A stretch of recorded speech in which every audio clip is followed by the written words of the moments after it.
On va faire une animation qu'on va ensuite pouvoir mettre sur un cercle et ça donnera un truc comme ça. C'est une animation sur un disque et si tu tournes le disque à la bonne vitesse, bah ça te recrée l'animation, tu vois. Et moi, je voulais le faire avec un pogo stick. Faire une animation un peu comme ça, tu vois. Alors, techniquement, comment tout ça va se mettre en place finalement? Si on fait 20 frames, il faut qu'on divise notre cercle de 360 degrés en 20 parts. Ça fait 18 degrés. Un petit cercle. On se fait un trait là qui part du centre. On va le rotater à partir de son point ici. On va mettre 18 degrés et on fait copier. Là, il faut juste que je le fasse tout droit, donc je vais le retourner pas de 18 mais de 9 degrés, comme ça là hop on a cette partie du gâteau là globalement qui est bien centrée. Est-ce que 20 frames c'est pas trop, tu vois? Ah, ça va être petit. Une fois qu'on fasse moins de parts, si on n'en fait pas 20 mais on en fait 16 du coup, on est peut-être un peu mieux là, on est peut-être un peu mieux. Faisons notre petit Shift M là. Piou. On a notre petite part de gâteau. On va reprendre un peu le design de ce personnage qui va faire du pogo stick finalement.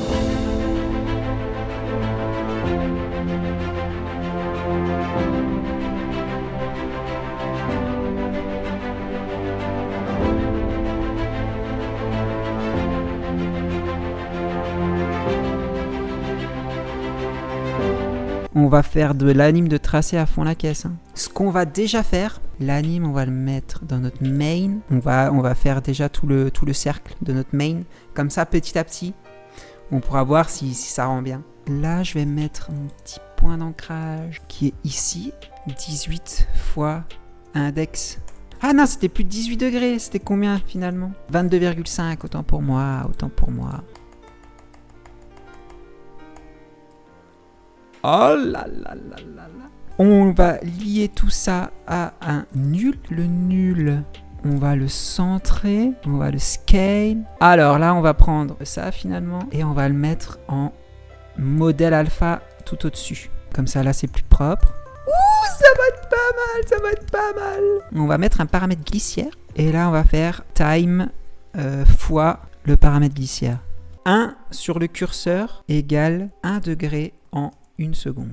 Nous, ce qu'on veut, 360 degrés en 2 secondes, ce qui est égal à 180 degrés en 1 seconde. Donc il faut que je mette 180 ici.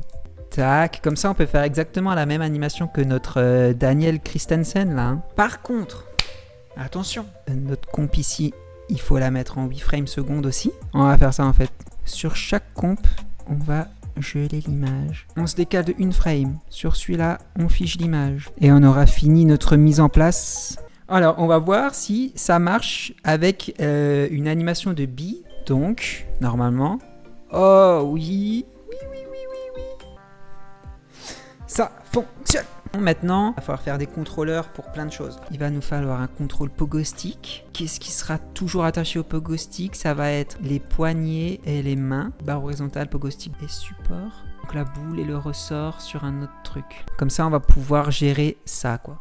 Comme ça, on anime juste ça, bam bam, et ça qui pourra descendre. Par contre, au contrôle ressort, on peut aussi ajouter les pieds. Le corps, la tête, le cou, les cheveux, qui auront leur contrôle. Et ensuite, il va falloir faire du Create Nurse from Path pour nos bras et pour nos jambes. Commençons par notre petit bras droit, là. Ces deux qui sont toujours liés à notre contrôle corps, celui-là et celui-là qui vont avoir leur propre contrôle, et on a ces deux qui vont toujours être avec le ressort. Et là on a notre contrôle coude du coup.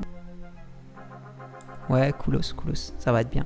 On va pouvoir mettre un peu d'inertie dans le coude. On va faire la même avec le bras gauche. On va faire la même avec nos jambes. Alors, on a ça qui est contrôle genou. Ça va être notre contrôle bassin.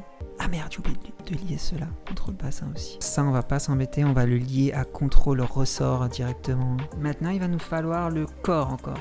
Ouais, en fait, il va y avoir contrôle haut du corps et contrôle bas du corps. Son torse va pouvoir s'écraser aussi un petit peu.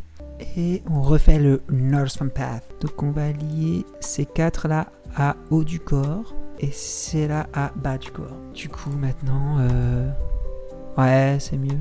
En fait, le haut du corps et le bas du corps, on va les lier ensemble et on va juste l'appeler contrôle corps. On va lier tous nos contrôleurs au contrôle tout. Et on va pouvoir y aller. On va commencer par la position sur notre contrôle tout. Tous les 8 frames, là, il monte à fond, quoi. Là, le lissage, il va être comme ça, quoi. Il rebondit, donc il remonte très fort. Et là, hop, on lève le corps. Là, on va juste écraser notre haut du corps, hein, finalement.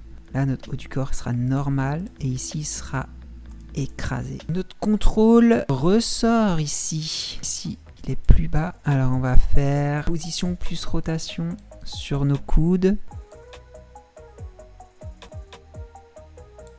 Est-ce qu'il se tendrait pas les bras comme ça? Ouais, peut-être. Genou. Position rotation. Là, notre genou gauche, il va être rotaté peut-être comme ça. Est-ce qu'on lui met un size en même temps? On peut, hein, comme ça, hop. Pareil pour l'autre genou. On va animer nos cercles d'impact. Là, c'est l'impact. Et là, sur les 16 prochaines frames, de 0 à 333, tu sais quoi? Parce que je kiffe le chiffre 3, tout simplement. L'impact numéro 2, ça va partir de 333 et ça va aller jusqu'à là. 820, hop. Le troisième, il part de 820, il va jusqu'à 1210. Et celui d'après, t'as capté, part de 1210 et il va jusqu'à 1675 complètement. Et du coup, il nous en manque un dernier où il sort du champ. On va décaler de une frame chaque petit cercle qu'on a ici. Je me garde l'anime là de côté. Je vais juste essayer avec un x2. Ah, bah là, on est mieux, effectivement. Et tu sais quoi, vu que là, on a 2 boucles, peut-être un tout petit peu rotater une fois à droite, une fois à gauche. Le pogo stick, tu vois. Great!